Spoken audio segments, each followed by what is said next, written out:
Bonjour, aujourd'hui nous sommes chez Forcis, un réseau national de professionnels en conseil patrimonial. Ils promettent une sélection rigoureuse et des actifs tangibles. Forcis a été élu 49e entreprise ayant connu la plus forte croissance entre 2012 et 2015. 4e dans sa catégorie banque, assurance, finance. Forcément, en souhaitant savoir plus, rencontre.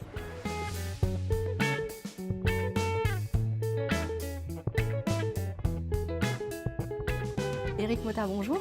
Bonjour. Vous êtes gérant fondateur de l'entreprise Forcis. Merci de nous recevoir à Lyon dans votre entreprise. Est-ce que vous pouvez nous en donner la genèse en 2 mots? Alors la société Forcis a été créée en 2009. Nous faisons de la gestion de patrimoine. Nous comptons aujourd'hui 5 agences et 150 conseillers.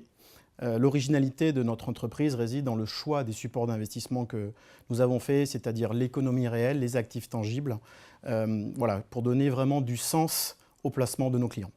L'argent de vos clients est en partie investi dans des secteurs en pleine croissance. Est-ce qu'on peut parler d'économie réelle?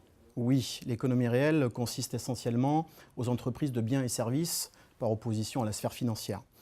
Nous pouvons tous contribuer à soutenir l'économie et l'emploi par le choix de nos investissements.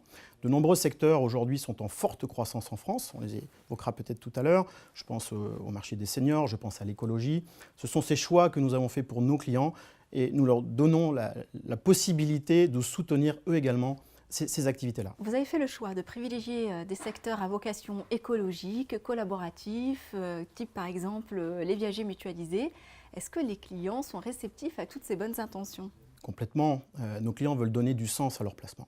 Si on prend le cas de l'écologie en particulier, qu'il s'agisse de centrales photovoltaïques ou éoliennes, eh bien on a réellement besoin de les construire. On voit ce qui se passe au niveau du climat. Il faut être contributeur avec ces placements.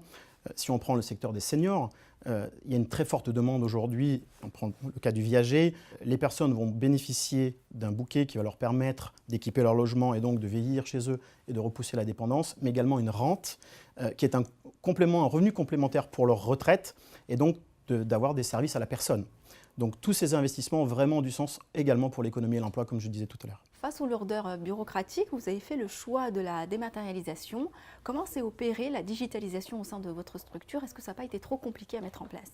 C'est un pari que nous avons fait depuis notre création, depuis le tout départ. Nous avons donné la primeur aux technologies Internet et à la dématérialisation. Il s'avère que de par la réglementation, nous collectons de plus en plus d'informations sur nos clients, qu'il s'agisse de leur profil patrimonial, de leurs objectifs ou encore de leur aversion au risque. Et les contrats sont de plus en plus lourds pour tenir compte des contraintes réglementaires. Donc pour nous, c'est une culture d'entreprise, nous faisons depuis le départ, parce que notre métier reste le conseil, et moins de temps sur les contrats veut dire plus de temps d'accompagnement avec nos clients. Vos perspectives à court et moyen terme? La croissance économique semble de retour et les dernières réformes gouvernementales vont dans le sens d'un soutien de l'investissement pour les PME. De par nos valeurs et notre positionnement sur le marché, nous comptons être un acteur majeur de la gestion de patrimoine dans les 3 prochaines années. Merci beaucoup Éric Motta pour votre intervention. Merci à vous. D'ici 3 ans, Forcis vise les 10 agences, 500 conseillers partenaires et souhaite conserver une part de 80% dans la collecte de l'économie réelle.